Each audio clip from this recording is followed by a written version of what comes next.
the early 1800s, young Ellen, an outcast cursed with the ability to see into the spirit world, longs for companionship. Desperate, she prays to any spirit willing to hear her plea. Her cries awaken a mysterious entity that demands eternal devotion in exchange. Craving connection, Ellen vows herself to the being, only to collapse in a violent seizure. But this isn't just a promise. It's a bond that intertwines her soul with a dark force, forever altering her fate. By 1838, Ellen has overcome her deep melancholy, but remains burdened by her psychic abilities. She now lives in Wisborg, Germany, with her husband, Thomas Hutter, an ambitious estate agent. On what is set to be a pivotal day for Thomas, he rushes off, though Ellen already senses its importance. They'll send him away. Thomas, eager to secure a lucrative deal, accepts an assignment to sell a crumbling castle in Wisborg to the enigmatic Count Orlok. Unaware that this arrangement is part of a sinister pact between Orlok and his employer, Orlok, Ellen, unsettled by a hauntingly pleasurable dream, including a pre-wedding vision where her groom was death, begs Thomas to stay, but he dismisses her warnings as remnants of childhood fears. That night, with sorrowful eyes, Ellen places a lock of her hair into a locket, as if bracing for an impending darkness. The next morning, leaving Ellen in the care of his wealthy friend, Friedrich Harding, his wife Anna, and their 2 daughters, Thomas sets off for Orlok's castle in the Carpathian Mountains, unknowingly stepping into a nightmare. After an arduous 6-week journey, Thomas finally reaches the Carpathian Mountains in Transylvania, where he is set to meet the enigmatic Count Orlok. However, his arrival is met with hostility. Romani villagers shun him upon learning of his connection to Orlok, warning him of the dangers that await at the mountaintop castle. That night, Thomas secretly observes a chilling ritual. The villagers sacrifice a young woman as part of an ancient rite, then brutally exhume and impale a corpse they claim to be a vampire. As the iron stake drives through its chest, the body convulses violently, spewing dark fluid, leaving Thomas paralyzed with horror. The next morning, Thomas wakes to an eerie silence. The village is completely deserted, and his horse has vanished. With no other choice, he begins the arduous trek uphill through the snow-covered landscape. As he presses on, a carriage suddenly appears in the distance, moving toward him. Strangely, no driver is in sight. The empty carriage halts beside him, seemingly waiting. Hesitant, Thomas climbs aboard. The carriage whisks him away toward Orlok's castle, flanked by the Count's hounds running alongside. Upon arrival, an unsettling force seems to draw him toward the castle's ominous presence. Orlok, a tall, gaunt figure draped in the regal attire of a Transylvanian nobleman, greets him with a cold yet deliberate welcome. He then escorts Thomas to his chamber, stating all his servants have retired, leaving him alone. With an unyielding grip on the conversation, Orlok compels Thomas to finalize the sale of the estate. As they dine, Thomas grows increasingly uneasy, sensing something deeply unnatural about his host. Orlok, meanwhile, eagerly examines the documents, only pausing when Thomas mentions the villagers' ominous warnings and the disturbing rituals he witnessed. With a sharp glare, Orlok dismisses these as nothing more than superstitious folklore. Then, in an unfortunate accident, Thomas cuts his finger. The moment blood is drawn, Orlok's demeanor shifts instantly. His gaze locks onto the wound, his true nature laid bare. Before Thomas can react, reality seems to twist around him. The last thing he sees is the menacing Count advancing before darkness engulfs him. The next morning, Thomas wakes up alone, his memories of the previous night a hazy void. But when he examines himself, he discovers a strange bite mark on his chest. Later, Orlok steals Thomas's locket containing a lock of Ellen's hair and forces him to sign a document written in occult script, implying it seals the sale of the estate. In return, he offers Thomas a bag of gold. As days pass, Thomas grows increasingly frail, his strength draining away.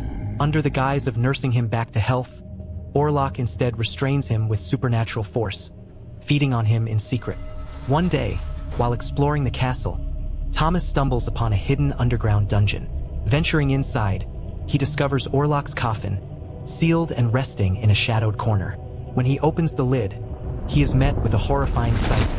Orlok's monstrous form, unmistakably the same entity that once terrorized Ellen in her youth. Panicked, Thomas grabs a pickaxe and attempts to strike, but before he can land a fatal blow, Orlok's eyes snap open. The Count retaliates with terrifying speed, forcing Thomas to flee in desperation. Chased by Orlok's hounds, he makes a daring escape, leaping into a river. Carried downstream, he is eventually rescued by nuns from a nearby Orthodox church. As he regains consciousness, dread grips him. He now knows Orlok's true intent. With renewed urgency, Thomas gathers his strength and sets off for Wisborg, desperate to warn Ellen of Orlok's impending arrival. Back in Wisborg, Ellen begins suffering from violent seizures and episodes of sleepwalking, seemingly trapped in a waking nightmare. Concerned, Friedrich calls upon Dr. Sievers to diagnose her condition. Sievers attributes her illness to a blood imbalance and administers opiates to sedate her, hoping rest will bring recovery. However, as days pass, Ellen's condition worsens. The seizures intensify, and traditional treatments prove useless.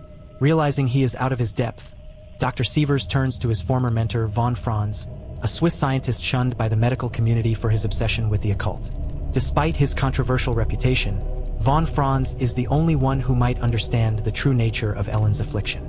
At Sievers' request, von Franz arrives at the estate to treat Ellen. During their first meeting, she openly reveals her psychic abilities, claiming she has foreseen events long before they happened. As a child, she knew what her Christmas presents would be before unwrapping them, and even predicted the exact moment of her mother's death. That night, von Franz observes Ellen in her sleep and discovers that her consciousness travels through the astral plane, making contact with supernatural entities. When he questions her about what she sees in her visions, she suddenly convulses in a violent seizure before jolting awake, possessed by an unseen force. As von Franz begins an exorcism, Ellen, still channeling the dark entity, delivers an ominous warning. He is coming. His arrival will bring mayhem. The city will fall.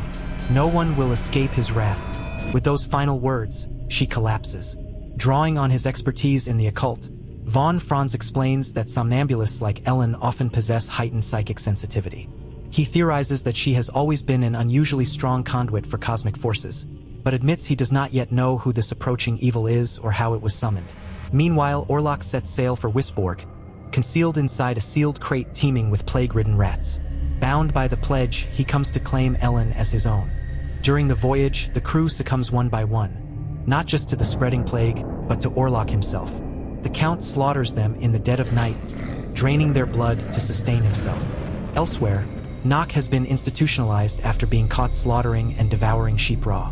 When confronted by Dr. Sievers, he raves about his master's impending arrival, declaring himself a devoted servant. He cryptically warns that his lord's hunger is insatiable, that he feeds on the blood of hollowed corpses. As Orlok draws nearer, Nock descends further into madness. Overcome with violent frenzy, he kills a porter and escapes captivity. Now free, he prepares to fulfill his role, his deranged ramblings eerily echoing Ellen's chilling prophecies. Orlok is coming, and with him, death will follow. Alerted by authorities, Friedrich discovers the wrecked ship at the port and learns it is a plague vessel with its entire crew dead. Later, von Franz and Sievers examine a corpse from the ship and find it completely drained of blood. Upon closer inspection of the bite mark, von Franz rules out a common plague and urgently requests to speak with Nock. That night, after weighing the evidence, von Franz reaches a chilling conclusion. Ellen is under the spell of a demonic, plague-bearing vampire. He identifies the entity as Nosferatu, a creature of darkness that brings death in its wake. Orlok's arrival unleashes a devastating plague upon Wisborg, bringing death and chaos. As the town succumbs, medical institutions are overwhelmed, unable to contain the outbreak. Yet the true horror becomes clear. Orlok is deliberately spreading the disease and will not stop unless Ellen surrenders to him. Meanwhile, Nock escorts Orlok to Grunewald Manor. Upon learning that Thomas is still alive, Orlok chooses to spare him, believing he will serve as a means to reach Ellen. He then reveals a crucial truth. Ellen must willingly renew her vow. The pledge cannot be forced upon her. Thomas returns to Wisborg in a dire state, physically weak and deeply shaken. He confesses that Ellen was right all along. Her dreams were warnings, and now Orlok possesses her locket and is coming for her.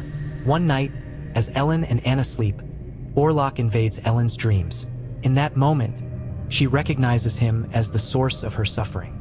Orlok admits that, though he is incapable of love, her past pledge has bound them together, intensifying his obsession with possessing her. He then reveals his deception. He tricked Thomas into unknowingly signing divorce papers disguised as a land deed, ensuring that Ellen is no longer bound to her husband. He demands that she willingly reaffirm their pact from years ago. Ellen, disgusted, rejects him outright, calling him a deceiver. Enraged but knowing he cannot force their bond, Orlok issues a chilling ultimatum. She has 3 nights to submit to him willingly, or he will kill Thomas and let the plague consume Wisborg. As Ellen awakens, terror grips her. To her horror, she finds Anna unconscious, plague rats crawling over her, spreading the infection. As Orlok's plague consumes Wisborg, Sievers and von Franz break into Nock's office, convinced he is aiding the vampire. Inside, they uncover proof of his dark allegiance. Nock practices Solomonari, an ancient occult tradition. Among his possessions, they find a handbook detailing rituals and incantations used to summon demons. That night, Ellen finally confesses the truth to Thomas, her past connection to Orlok. She reveals that, in her loneliness, she sought him out, and he once made her feel cherished. But what began as an intoxicating romance soon became a nightmare, and now he has returned to claim her once more. Thomas, shaken but resolute, swears to protect her, destroy Orlok, and end her suffering. The following evening, Orlok delivers on his threat. In a brutal act of vengeance, he slaughters Friedrich's wife and children. Overcome with grief, Friedrich clings to Anna's corpse before succumbing to the plague himself. His final breath stolen by the horror Orlok has unleashed. After reading through Nock's mystical book, von Franz uncovers the key to defeating Nosferatu. A vampire like Orlok can only be destroyed if a pure-hearted maiden willingly sacrifices herself, keeping him occupied until sunrise. Realizing she is the only one who can end this nightmare and save Wisborg, Ellen secretly conspires with von Franz to carry out the plan. To ensure Thomas does not interfere, they deceive him with a false hunt. In the next scene, Ellen makes Thomas to promise not to return until he kills Orlok.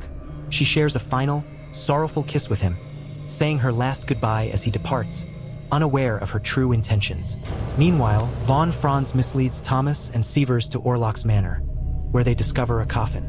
Believing Orlok lies inside, Sievers pries open the lid and Thomas strikes, only to realize that he has killed Nock, who was sleeping in Orlok's coffin. Horrified by the deception, Thomas races back to save Ellen, just as von Franz destroys the vault, sealing Orlok's sanctuary forever. In a final act of courage, Ellen uses her psychic bond to lure Orlok to her bedchamber, pretending to repledge herself to him. She willingly offers her blood, making him believe she has surrendered to his will. But in truth, Ellen is deceiving him, using his own bloodlust against him, keeping him enthralled long enough to lose track of time.